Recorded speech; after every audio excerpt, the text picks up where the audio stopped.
Hello guys, so another day, another mini vlog. Andito tayo ngayon sa 7-Eleven para magpa-print. Andito na tayo guys sa loob. Ayun ba yan? Magpa-print muna tayo.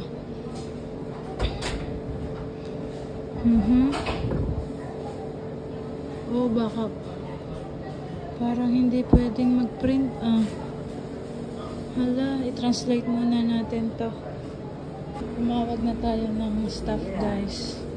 コピー機のカバーが開いています。コピー機のカバーが開いているの。あ、これは開いてるね。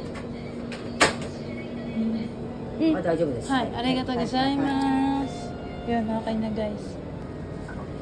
Nagtaas na din ng presyo ng black and white guys. Dati 10 yen ang isa, ngayon 20 yen na.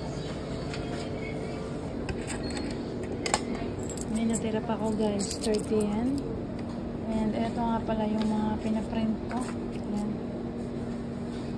Mag-i-start na ulit tayong mag-aral ng candlestick. Itong mga pinaprint ko ito ay tungkol sa pag-aaral ng trading. Ayan. So, subukan ulit natin.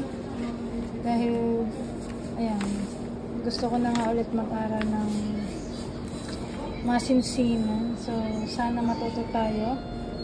First step pa lang natin to yung aralin yung candlestick. So, about si stock market lang to guys.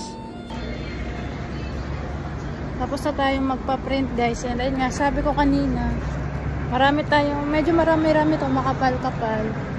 And itong pinaprint kong ito ay yung mga gusto nating pag-aralan tungkol sa stock market.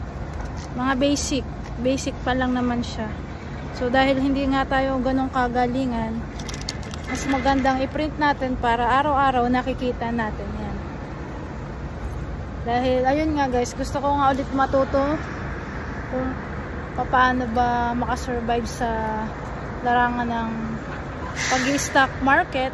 So kailangan nating pag-aralan. Hindi lang siya basta-basta gusto mo lang. Dahil para sa akin, mahirap siya eh. Kahit matagal na ako guys nagtatry mag-stock market, mahirap pa rin. Kailangan mo talagang paglaanan ng oras. So yun lamang guys, uuwi na tayo. So yan guys yung naging itsura nung naikabit na natin yung aking pinaprint.